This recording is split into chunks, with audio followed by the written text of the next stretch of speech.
우리 사랑하는 우리 성도 여러분, 우리 성도의 삶에 감사처럼 중요한 것은 없다고 말씀을 드렸어요. 그러나 우리 인간이 이 생을 살아가면서 이 감사를 잊고 살 때가 너무너무 많습니다.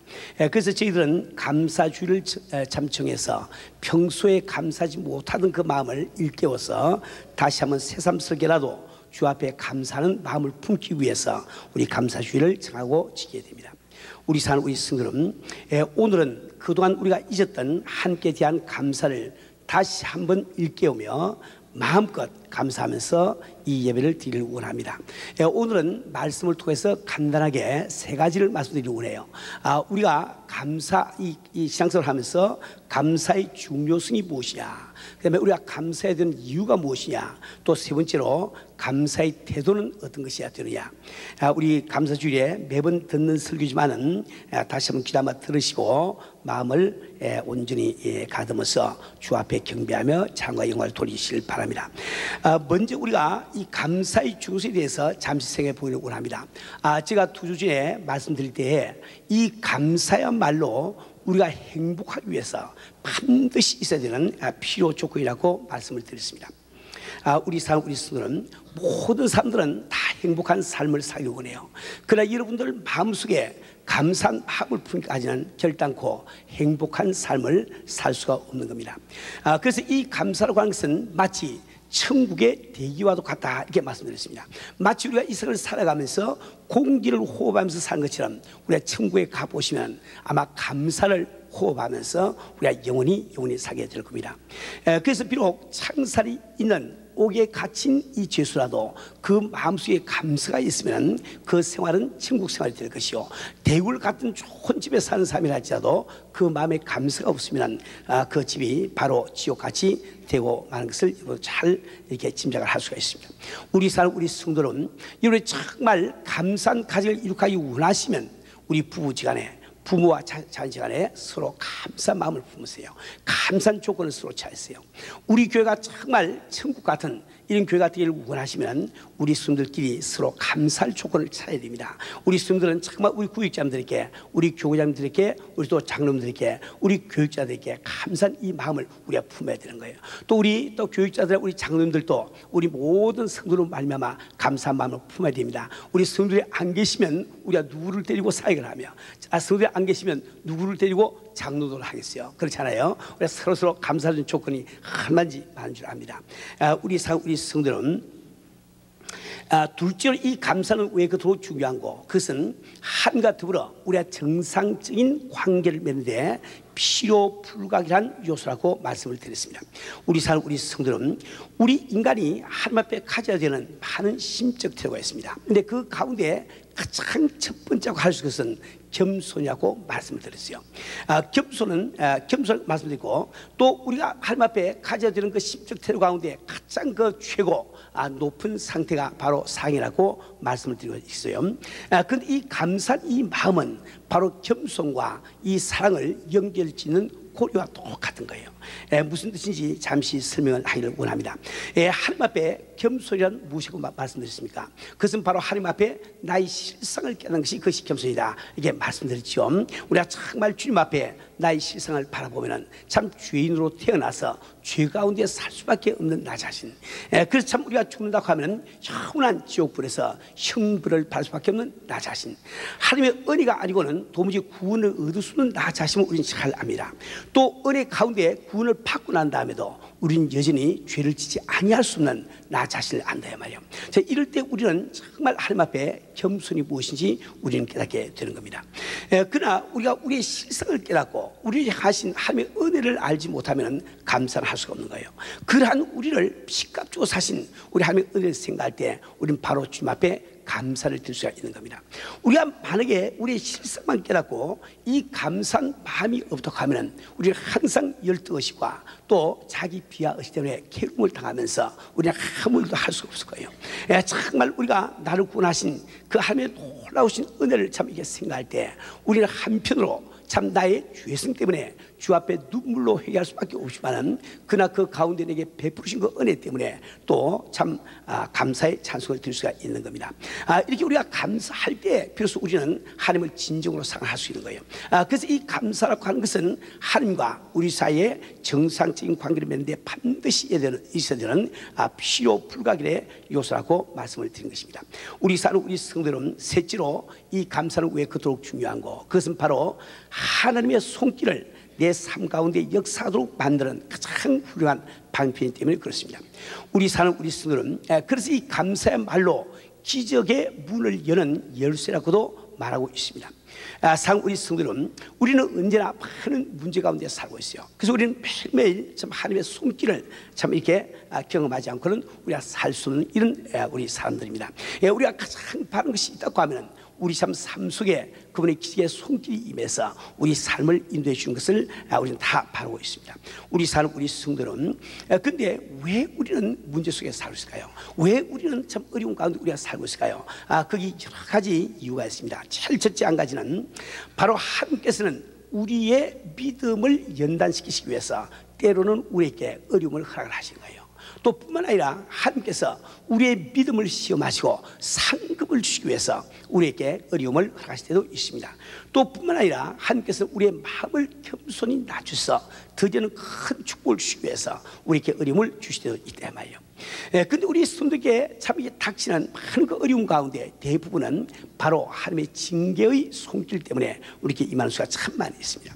우리가 산 자녀를 키울 때 참 어린 아이들이 잘못을 저지르면 이것을 일깨워주기 위해서 그 아이에게 벌을 세우는 것처럼 우리 하나님도 바로 우리를 사시기 때문에 우리 하나님 앞에 잘못을 계속 저지르게 되면 그분은 바로 징계의 손길을 들게 되는 겁니다. 그래서 우리에게 때로 어려움이 올 때 참 많이 있어요. 그런데 우리가 이 감사한 마음을 품을 때 그것은 하나님께서 어떤 이유로 우리에게 어려움을 허락하시든지 그 하나님이 허락하시는 그 모든 뜻을 다 이루려고 만든단 말이에요. 그래서 이 감사한 마음을 품는 그 순간에 우리 주님께서 그 모든 그 참 이 징계의 참 이렇게 손길을 그러신 것을 많이 경험하게 됩니다. 여러 가지 이 이유로 말미암아 우리에게 닥친 어려움이 거쳐진 것을 많이 보게 된단 말이에요. 그래서 이 감사의 말로 하나님의 손길을 우리 삶 가운데 참 이렇게 모셔드리는 하나의 방편과 같다고 말할 수가 있는 겁니다. 우리 사는 우리 성도는 이처럼 이 감사라고 하는 것은 우리 신앙생활에 대단히 중요한 것입니다. 그러면 우리 성도들이 하나님 앞에 진정으로 감사해야 될 이유가 무엇인가? 이 감사해야 될 이유를 잘 모르신 분들은 감사를 하고 싶어도 할 수가 없는 거예요. 우리 사는 우리 성도들은 우리는 사업이 잘 될 때 그것 때문에 우리는 감사를 드려야 됩니다. 그러나 사업이 잘 되는 것이 내가 주 앞에 감사드리는 유일한 조건이라고 한다고 하면 사업이 안 될 때는 어떻게 하시겠어요? 우리 하나님께서 분명히 우리에게 범사에 감사하고 말씀하셨는데 우리가 건강할 때 이 건강 때문에 감사를 드려야 되는 거예요. 그러나 이 감사가 이 건강이 우리가 주 앞에 드리는 참 감사의 근본적인 이유가 되어서 안 됩니다. 그럼 우리가 병들 때는 주 앞에 감사할 수 없게 되지 않겠습니까? 우리 사는 우리 성도들은 우리는 마땅히 우리가 참 사업이 잘 될 때 감사를 해야 되는 거예요. 또 우리가 건강할 때 주 앞에 감사를 드려야 됩니다. 그러나 그런 것들이 우리가 주 앞에 감사하는 궁극적인 근본적인 이런 이유는 될 수가 없는 겁니다. 우리 사는 우리 성도들은 오늘 읽은 시편 100편은 좀 전에 말씀드린 대로 감사의 시라고 하는 제목이 붙은 유일한 시입니다. 시편 93편부터 99편까지는 같은 주제, 즉 하나님이 통치하신다, 하나님이 왕이시라고 하는 이 주제를 가지고 노래를 부르고 있습니다. 그런데 이 시편 100편은 마치 그 마무리, 그 마무리를 짓는 시와 같아요. 송영과도 같은 시다, 이렇게 생각을 하면 되겠습니다. 그렇기 때문에 이 시가 쓰여진 이유로 구약시대의 이 교회뿐만 아니라 신약시대의 교회들도 이 시편 100편을 참 이렇게 읊기를 아주 좋아한 그런 시편입니다. 우리 사는 우리 성도들은 오늘 우리 시편 100편에 대한 강의를 제가 한 것이 아니고 감사에 대한 말씀을 드리기 때문에 이 시편 100편에 나와 있는 우리가 감사해야 될 이유를 세 가지로 정리해서 말씀을 드리기를 원합니다. 이 시편 100편은 첫째로 하나님께서 바로 우리를 지으신 창조주이시기 때문에 우리가 하나님 앞에 감사드린다고 말씀하고 있습니다. 두 번째로 우리는 하나님께서는 바로 우리를 기르시는 목자시요 우리는 그분의 양이기 때문에 그분에게 감사를 드린다고 말씀하고 있습니다. 세 번째로 하나님의 인자와 성실이 영원하기 때문에 우리는 주 앞에 감사를 드린다고 말씀하고 있습니다. 우리 사는 우리 성도는 우리 한 가지 한 가지를 잠시 우리 한번 생각하면서 우리도 주 앞에 온당한 이 감사의 이유를 깨달아야 되겠어요. 우리 사는 우리 성도는 제일 첫 번째로 우리는 정말 하나님께서 우리를 지으신 창조주시기 때문에 우리는 그분 앞에 감사와 찬송을 돌려야 됩니다. 그분께서 우리를 지으시다는 뜻에는 두 가지 뜻이 있는 거예요. 우리가 바로 육신으로 태어났던 이 뜻이 있고 또 영적으로 거듭난 이 사실, 즉 구원받은 이 사실을 바로 우리는 이야기를 할 수가 있습니다. 우리 사는 우리 성도는 저는 주 앞에 참 기도 드릴 때 제일 먼저 주 앞에 그 기도를 먼저 드려요. 주님, 정말 내 삶을 창조할, 내 생명을 창조하시고 내 삶을 오늘까지 인도하신 주님 앞에 감사와 영광을 돌립니다. 정말 하나님께서 내 생명을 창조 안 했으면 어찌 오늘 내가 존재를 하겠어요. 그래서 우리는 정말 하나님 앞에 나의 이 존재 자체 때문에 주 앞에 감사를 드리는 이런 성도가 되지 않으면 안 됩니다.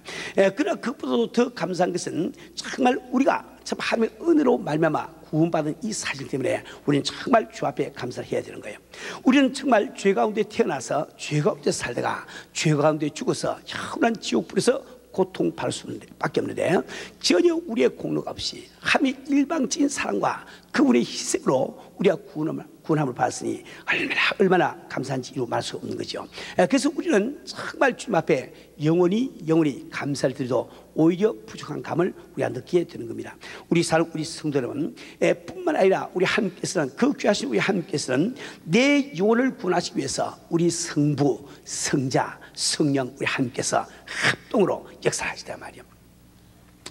여러분이 시편 에베소서 1장 3절부터 14절까지를 보면은 거기는 하나님께서 우리에게 주신 신령한 복이 나와 있습니다. 그런데 그 본문은 세 부분으로 나눠 볼 수 있는데 에베소서 1장 3절부터 6절까지 그 사이는 성부 하나님께서 우리에게 주신 축복이 기록되어 있고 그 다음에 7절부터 12절까지는 성자 하나님께서 우리에게 주신 축복이 기록되어 있습니다. 그 다음에 13절과 14절에는 성령 하나님께서 우리에게 주신 그 축복이 기록이 되어 있단 말이에요. 우리 사는 우리 성도는 참 에베소서 1장 3-14절 말씀을 보면은 아버지께서는 창세전에 기뻐하신 뜻을 따라서 그리스도 안에서 우리를 택하시고 우리를 예정해 주시단 말이에요. 그래서 우리가 하나님의 자녀된 것을 이 성경은 말씀하고 있습니다. 무슨 말씀입니까? 즉 내가 가진 어떤 조건과도 관계없이 우리 아버지께서 창세전에 내 형질이 가져오시기 전에 이미 나를 아시고 그분의 귀하신 기뻐하신 뜻을 따라 나를 택하셔서 그 특분으로 그 은혜로 말미암아 우리가 지금 참 하나님의 자녀가 되어 있는 것 이것을 생각할 때 얼마나 감사한지 모릅니다. 또 우리 성자 하나님께서는 정말 나 같은 죄인을 구속하시기 위해서 참 영광 보좌를 버리시고 육신을 버리시고 이 땅까지 오신 분입니다. 저는 주 앞에 기도할 때 항상 그 감사 기도를 드려요. 주님, 정말 영광 보좌 하시는 당신께서 나 같은 죄인을 구속하시기 위해서 참 육신을 입으시고 이 땅까지 오신 그 귀한 은혜를 감사합니다. 당신께서 나 같은 죄인을 구원하시기 위해서 이 땅까지 오셔서 가진 모멸과 모욕을 다 당하시고 드디어 죄인들의 손에 뺨을 맞으시고 얼굴에 침뱉음을 당하신 그 은혜를 생각할 때 주여 진심으로 감사를 드립니다. 당신께서는 참 이마에 가신 밀관을 쓰시고 참 이 갈대로 희롱을 당하시고 드디어 삽수의 채찍을 그 등에 맞으시고 참 외롭게 갈보리 산상 그 저주의 십자가에 높이 달려서 고통받으신 그 은혜를 생각할 때 주여 정말 주 앞에 감사를 드립니다. 우리는 정말 어린 양 예수 그리스도의 은혜를 생각할 때 어찌 우리가 감사하지 않을 수 있겠습니까? 우리는 그 은혜 때문에 나는 병들도 감사해야 되는 것이고 사업의 실패도 감사해야 되는 거예요. 가정에 파탄이 와도 우리는 감사를 해야 되는 거예요. 그것은 바로 우리가 한 가지 삭만 하더라도 영원토록 우리가 감사를 드려도 오히려 부족한 사실을 우리는 잘 알고 있습니다. 그러면서 성께서는 어떤 참 역사를 하셨습니까? 우리가 정말 구원의 필요성도 알기 전에 우리 참 성께서는 말할 수 없는 탄식으로 나를 위해서 기도해 주신 거예요. 그분의 말할 수 없는 탄식을 한 그 기도 때문에 우리는 십자가 앞까지 나아갈 수가 있었던 겁니다. 복음을 들을 수가 있었단 말이에요. 그분의 참 참 말할 수 없는 탄식하는 그 기도가 없었다고 하면 우리는 아마 십자가도 알지 못하고 복음도 아마 듣지 못했을 거예요. 또 우리가 복음을 듣는다 할지라도 정말 우리가 그 복음을 전혀 우리가 이해할 수 없는 우리들인데 그분의 말할 수 없는 그 탄식으로 하는 그 기도 때문에 그 복음을 들을 때 우리 마음이 열리고 우리가 알지 못하는 가운데 그 하나님의 은혜를 삼아다가 우리가 은혜 받은 우리 성도들 아닙니까? 우리가 정말 부족한 참 믿음으로 우리 주 앞에 참 부르짖고 기도할 때 우리 예수께서 마다하지 아니하시고 내 심령 가운데 들어오셔서 오늘까지 나와 함께 동행하시는 우리 스님이 아니시냐 말이요. 우리 사는 우리 스님들은 에베소 1장 14절 보면 스님께서는 우리의 기업의 보증이 되사 이런 말이 납니다. 우리의 기업의 보증이 되사. 근데 이 보증이라고 하는 이 말을 히라보 원문에 보면은 아라본이라고 부릅니다. 아라본. 근데 이 아라본이라고 하는 이 단어는 무슨 뜻을 갖고 있는가? 그것은 내가 어떤 물건을 사려고 할 때 먼저 계약금을 치는 계약금 있죠. 다운 페이먼트 있죠. 그래서 아라본이라고 부른 거예요. 또 그뿐만 아니라 이 아라본이라고 하는 이 단어는 약혼 반지를 바로 아라본이라고 부른 겁니다. 우리 스님께서 내게 임하셨던 이 사실은 바로 주님과 나 사이에 약혼 관계가 성립되었다는 거예요. 이제 불과 얼마 안에서 우리 주님 오시면 그분과 더불어 우리 혼인잔치를 열고 영원히 우리 주님을 신령하러 모시고 살 그날이 있는 것을 우리는 잘 알고 있습니다. 우리 사는 우리 성도는 이 귀한 은혜를 생각할 때 어찌 우리가 주 앞에 감사하지 않을 수 있겠습니까?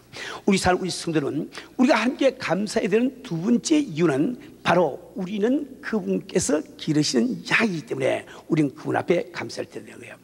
우리가 그분께서 기르신 양이라고 이 말은 엄청난 뜻을 내포를 하고 있습니다. 우리 사는 우리 성도는 이 성경 말씀을 우리가 읽어보면은 우리가 좀 이해하기 힘든 이런 많은 부분들이 나와요. 그 중에 한 가지가 무엇인가 하니까 이스라엘 백성들은 하나님께서 택하신 하나님의 백성인데 이 이스라엘 백성 구약성을 읽어보면은 항상 하나님이 택하지 아니한 이 세상 나라인 인접 국가들에게 항상 이렇게 뭡니까 핍박을 당하고 매일 진다 말이에요.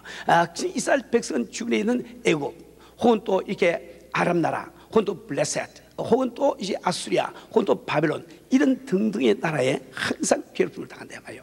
드디어 북방 왕국인 이스라엘 왕국은 참 그 당시의 강대국인 아수리아에게 참 유린당해서 그 귀인들과 많은 그 백성들이 포로로 잡혀갑니다. 또 그 후에 남방 왕국인 유대나라조차도 신흥 강대국인 바벨론에게 패망해서 많은 왕족들과 귀인들과 백성들이 바벨론으로 잡혀가서 포로 생활하는 사실을 안다 말이에요.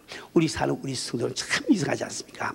우리 하나님께서 택하신 백성이 이방 다른 나라보다 더 강성하고 더 강해야 되겠는데 왜 그들이 매일 핍박을 받고 지느냐 말이에요. 그 이유가 있습니다. 우리 사는 우리 성도는 이 성경 가운데는 하나님께서 기르시는 나라가 있고 참 이게 사용하시는 나라가 있단 말이에요.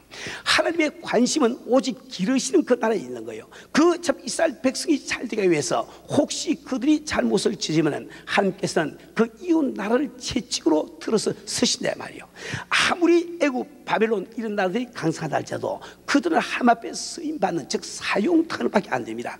그런데 우리 주님께서는 오직 그 관심이 이스라엘 백성에게 있는 것을 믿으시길 바랍니다. 참 이스라엘 백성은 하나님의 관심을 끌고 있기 때문에 그들은 국토를 잊어버리고 참 1400년이 지난 오늘날에도 자기 고토에 돌아가서 독립을 하지 않습니까? 우리 사람들도 마찬가지요. 이 성경 말씀을 보면은 하나님께서 기르시기를 원하시는 사람들이 있고 하나님께서 쓰시기를 원하시는 사람이다. 사용하기를 원하시는 사람이다 말이에요. 우리 하나님께서는 우리를 자녀로 삼으신 다음에 우리를 이 시간 기르시기를 원하는 겁니다. 근데 우리가 하나님 앞에 무슨 잘못을 저지가 어떤 일을 할 때 무엇을 가지고 우리 하나님께서 우리를 징계하시겠습니까? 그것은 세상 삶을 통해서 우리를 징계한다고요. 그래서 그들은 다 사용하는 기간이 끝나고 나면은 다 지옥불로 들어지지 않습니까? 그럼 우리는 영원한 하늘나라가 우리에게 약속이 되지 않냐 말이요. 우리 사는 우리 성들은 이 세상에는 참 기라성 같은 많은 이런 그 사람들이 있습니다. 그러나 하나님의 관심은 그들에게 있는 것이 아니고 바로 우리에게 있음을 꼭 기억을 하기를 바랍니다. 우리가 언뜻 생각할 때 목사님 그렇게 하나님께서 내게 관심을 기울이신다고 하면은 왜 나는 이렇게 보잘것없는 삶을 살아야 됩니까? 이런 거 질문을 할지도 모르겠어요. 그래서 이번 성경을 잘 읽어보세요. 우리가 정말 이 우주 가운데서 다른 별들과 우리 지구를 비교하면은 지구처럼 보잘것없는 것이 없어요. 이 참 지구는 이 온 우주 가운데 한 점의 먼지처럼 이렇게 작은 것이야 말이요. 그러나 이 성경 말씀은 하나님께서 바로 먼저 땅과 하늘을 창조하시고 그 땅을 위해서 지구를 위해서 해와 달과 별들을 창조해서 말씀해 주고 있습니다. 다시 하나님의 관심은 바로 이 지구에 쏟아져 있음을 믿으시길 바랍니다. 내가 아무리 지금 사회적으로 이름이 없고 아무리 사회적으로 가진 것이 없다 해도 하나님의 관심은 당신에게 쏟아져 있는 거예요. 당신을 기르시기 위해서 기라성 같은 그 많은 사람들을 오늘도 쓰고 계심을 믿으시길 바랍니다. 우리가 이 원리가 깨달지 아니하면 우리 주 앞에 정말 감사할 수 없다고요. 우리 성도는 바로 여러분 한 사람을 위해서 참 19년 전에 김 목사를 변화시키고 당신 한 사람을 위해서 14년 전에 은혜교회를 세우신 것, 이걸 믿으셔야 됩니다. 우리 하나님께서 바로 당신 한 사람을 위해서 온 세계 역사를 운영하고 계시는 이 원리가 깨달으실 때 우리는 주 앞에 참되게 감사를 드릴 수가 있는 거예요. 우리 성도는 자, 세 번째로 우리가 주 앞에 감사드려야 되는 것은 바로 참 그분의 성실과 인자가 끊임없이 우리와 함께 하기 때문에 우리는 감사를 드립니다. 그분의 성실과 인자가 우리와 함께 하시는 뜻이 뭡니까? 그것은 모든 사건, 내 삶 속에 일어나는 모든 사건들은 하나님의 허락하심 가운데 일어나는데 그 모든 것들은 오직 합력해서 선을 이루시기 위해서 일어난다는 거예요. 이 원리를 우리 알아야 됩니다. 우리 성도들은 때로 우리에게 참 선하게 여기지 않는 일들이 이렇게 일어납니다. 그러나 우리가 드디어 결국에 가서 보면은 그것이 내게 선함을 우리는 알 수가 있습니다. 우리의 결국은 무엇입니까? 그것은 바로 그리스도의 심판되면서 상급받는 그날이죠. 언제가 제가 말씀드렸지만 약의 성분 가운데는 독 성분이 있습니다. 포이즌이 있다 말이에요. 그 약만 먹으면 내 몸에 해로운데 그 약이 다른 성분들과 합쳐지니까 내 몸에 유익한 것이 되지 않습니까? 그렇죠? 오늘 내가 이런 아픔, 이런 어려움이 있지만 그것이 내일 또 지나서 다른 사건, 또 모레 다른 사건 다 합쳐서 보면은 주의 나라 가면 그것이 되게 유익함을 우리가 알 수 있단 말이에요. 우리 성도는 참 이 이란에 가면은 회교 성전이 있는데 그게 아주 그 아름답게 모사이크 되어 있는 그 문이 있답니다. 저는 안 가봐서 잘 모르지만은 야다가 얼마나 영롱한지 아주 햇빛이 비치면 아주 반짝반짝 빛이 나면서 그렇게 아름다울 수가 없대요. 근데 그 문이 어떻게 만들어졌는가 하니까 그 문을 만들기 위해서 큰 아주 아름다운 유리를 갖다가 참 유럽에서 만들어서 그것을 싣고 지금 이란으로 오는데 그게 중간에서 그만 박사 깨져버렸다 말입니다. 그래서 이제 어떻게 할까 하다가 그 깨어진 조각을 주워가지고 모사이크를 만들었더니 아주 그것이 아주 다이아몬드 아까처럼 각도가 다 달라가지고 아주 햇빛이 비치면 그렇게 아름답게 빛이 난답니다. 우리 성도는 때로 우리에게 어려움과 아픔이 있다 할지라도 이것이 드디어는 내게 복이 되는 것, 내게 선이 됨을 꼭 믿으시기 바랍니다. 이 원리가 깨달아질 때 우리는 어떤 일이 일어날지라도 우리는 주 앞에 범사에 감사할 수 있는 이런 성도가 될 수가 있는 거예요. 우리 성도는 오늘 우리는 참 이 하나님을 생각하면서 우리 주 앞에 온전히 감사를 드리려고 합니다. 오늘 여러분들 조용한 마음으로 나를 지으신 하나님을 한번 생각해 보시기 바랍니다. 나를 죄 가운데 구원해 주신 그 하나님을 한번 생각해 보기를 바랍니다. 나의 삶 속에 섬세한 손길로 참 나를 인도하시는 그 하나님을 다시 한번 생각해 보기를 바랍니다. 우리 성도 여러분, 정말 이 시간도 참 나를 위해서 합력하여 선을 이루시기 위해서 역사하신 그 하나님을 생각하시면서 우리 온전한 마음으로 주 앞에 감사를 드리겠어요. 근데 우리가 이 감사를 드릴 때는 올바른 감사와 올바르지 못한 감사가 있는 거예요. 나는 감사를 하나님 앞에 드리는데 하나님이 보시기에 그것이 올바르지 못한 감사가 있고 하나님께서 받으시기 합당한 올바른 감사가 있다 말이에요. 누가복음 7장 37절부터 50절 사이에 보면 옥합을 깨뜨린 여인이 나옵니다. 이 여인은 원래 장녀였어요. 세상에서 아주 손가락질 받는 그런 장녀였단 말이에요. 그는 예수를 만나고 영생의 손을 얻었습니다. 죄사함을 받은 거예요. 그는 너무너무 그 은혜가 감사해서 어떤지 주 앞에 감사를 드리려고 했어요. 그런데 우리 주님께서 어떤 바리새인의 집에 들어가서 참 식사를 하고 계신데 그 여인은 귀한 옥합을 가지고 들어와서 그 집에 들어와서 우리 예수님의 발치로 갔습니다. 그 당시에 사람들은 이게 식사를 할 때 이게 옆으로 이렇게 엎드려서 식사하기 때문에 그 발치에 갔던 말이 여러분 그렇게 잘 이해를 하셔야 됩니다. 그 발치에 가서 참 그 여자는 끊임없이 눈물을 흘려서 우리 예수님의 발을 적시고 자기 긴 머리를 풀어가지고 머리칼을 가지고 우리 예수님의 발을 씻었단 말이에요. 그리고 그 맛 가지고도 부족해서 그 발에 입을 맞추고 그 귀한 옥합을 깨뜨려서 향료를 우리 주 앞에 부은 사건이 기록되어 있습니다. 이것은 바로 우리가 주 앞에 드려야 되는 이 감사가 어떤 감사가 되어야 되는지 이것을 잘 말씀해 주고 있습니다. 그 여인이 참 이 예수님의 팔찌로 갔던 이 뜻은 바로 겸손을 뜻하고 있는 거예요. 그 여인이 하루 눈물을 흘렸던 이 말은 바로 회개를 이야기하고 있습니다. 그 여인이 머리카락을 가지고 예수님의 팔을 씻다는 것은 헌신을 이야기합니다. 왜냐하면 여자에게 머리는 가장 귀한 것이기 때문에. 그리고 우리 주님의 발에 입을 맞추자는 이 사실은 사랑을 이야기하고 있습니다. 그리고 옥합을 깨뜨려서 향유를 부은 것은 예물을 드리다는 뜻이 되는 거예요. 우리 사는 우리 성도는 오늘 우리는 정말 여러분 한 분 한 분이 주 앞에 감사함을 나타내기 위해서 우리 감사절 때마다 여러분들이 한 번의 예물을 준비해서 이 제단에 나와서 직접 주 앞에 드리는 시간을 갖습니다. 우리가 예물을 드릴 때 우리 형식적으로 예물을 드려서 안 되겠어요. 여러분 정말 주 앞에 겸손한 마음을 품으시고 예물을 드리실 바랍니다. 또 여러분들은 정말 주님 앞에 참 주님의 그 상대로 살지 못한 나 자신 때문에 회개하는 그 마음을 품으시고 참 예물을 드리실 바랍니다. 또 정말 우리 주님 앞에 참 헌신, 그 은혜를 다시 한번 감사해서 내 몸과 마음을 드리는 그 헌신의 마음을 가지고 우리는 예물을 드려야 됩니다. 또 뿐만 아니라 나 위해 십자가를 우리 주님 앞에 정말 사랑합니다. 주님 사랑합니다. 그 사랑의 마음을 품고 우리는 예물을 드려야 됩니다. 뿐만 아니라 우리는 참 생명 다음으로 귀하게 여기는 이 예물을 가지고 그 앞에 감사를 드려야 되는 거예요. 우리 사는 우리 성도는 오늘 우리가 마음껏 주님 앞에 이렇게 감사를 드리는 이 시간이 되기를 바랍니다.